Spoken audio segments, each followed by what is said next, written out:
Akala ko medyo malaki na siya. Pero nataka ako dahil sa picture, medyo malaki pero 2 years old.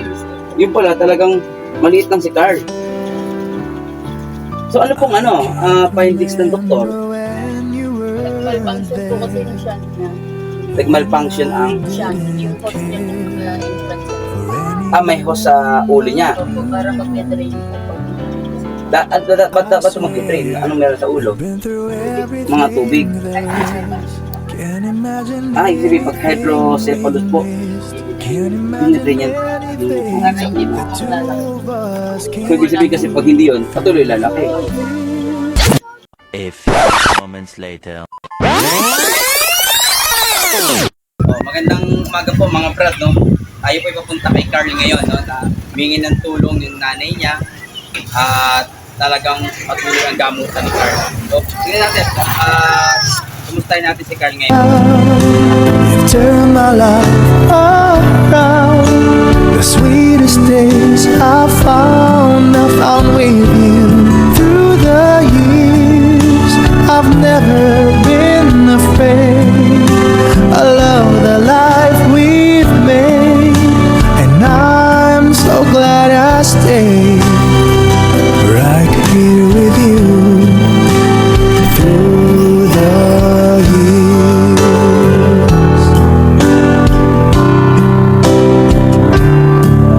I can't remember what I used to do, who I trusted, who I listened to before.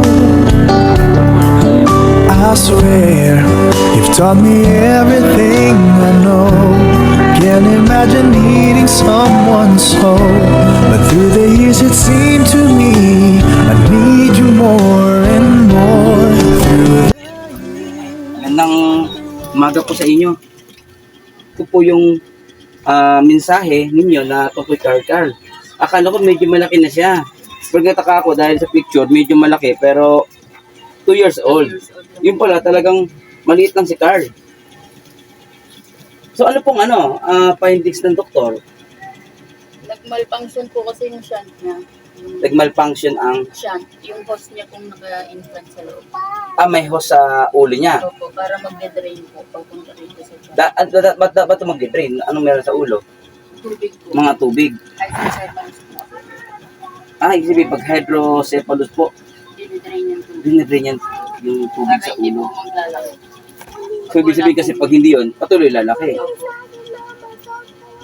Ngayon, nag-drain na po. Kaya So, lugod na po. ibig sabihin ngayon ay patuloy ang gamutan. Opo. Galing nga, sabi niya nga po galing sa ospital na nakaraan, kabalik ko palagi, no? Opo. May follow-up check-up pa po. Tapos may operation pa po siya. Pinapalipas lang po yung 2 weeks para operation po nung loss-loss niya dito. Oh, may gusto. The good and bad, I know how much we had. I've always been so glad to be with you. Through the years, it's better every day. You've kissed So ilang po sila magkakapatid? Lima po. Pang ilan po si Carl Bunso? Kasi attention naman kasi. So patuloy ang gamutan po talaga, no? So mga brad, no? Andito po si Carl, no? Nung matanggap natin yung mensahe ni nanay ay talagang iniisip natin palagi paano tutulungan si Carl. So sa ngayon nakikita niyo yung sitwasyon ni Carl, no? Hindi na si Carl ang nahihirapan po, no? Nanay niya. Itali dito kasi wala pa po kami pambili ng pagkainan niya. Ng, Yung bottle para sa NGT. ano kailangan niya po? Yung bottle po na pagkainan. Nasa 600 po kasi. Yung battle na kainan. Anong tawag ho doon? Opo, exhibit ano po ito? Tali po. Diyan ko po tinatali yung syringe. Na, So, ang kailangan niya po talaga yung feeding bottle. So, yung mga brad, no? Kita naman natin, ginawa ko muna ganyan para makakakilos ako ng iba pang gawain. sa halip na feeding bottle, ang nakasabit dito ay, no? Ay laruan. Kasi talagang bibilhin pa yung feeding bottle.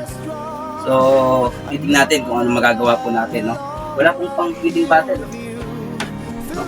Talaga kasi ang pera ni nanay ay pamilya ay ginagamit sa pampa-opera talaga. Susunod ang operation, no? Susunod ng mga linggo ay meron pang mga operation ni Carl. Follow-up check-up. May follow-up check-up pa. Sa OPTA, sa rehab. Tapos yung sa surgery niya nga. So, saan siya nagpapagamot ngayon? PGH po. Sa PGH. Nabiyahe niya pa sa PGH. May stroller naman siya, no? Stroller po. Okay naman yung stroller niya. Sige. Kung talagang masisira at sabihin niyo lang po, ha? So, may konting bigay po si Batang Munti na food pack para sa inyo, ha? Salamat po. Siyempre, nagpanay-panay ang operation at pagkapa-check up. Sana makatulong sa inyong konting financial support. Salamat po sir. So mga brad, no? Talagang nahihirapan yung pamilya sa kondisyon ni Carl.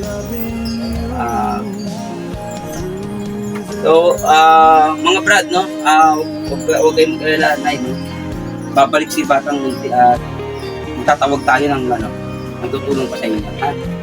Opo, gagawa tayo ng paraan at kausapin natin lahat ng mga kaibigan natin. Babalik kami.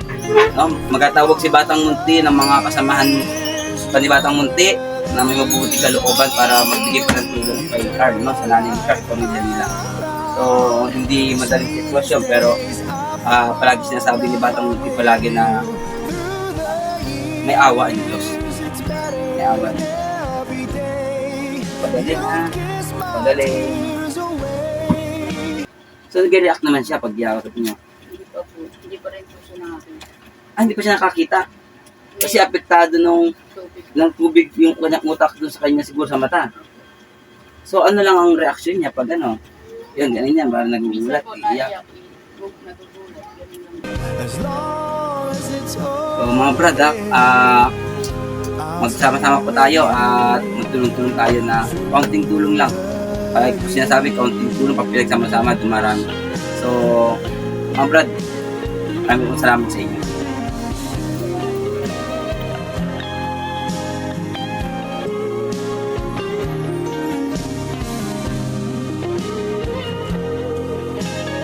Galing tayo kay Carl, nakita natin yung sitwasyon niya, no?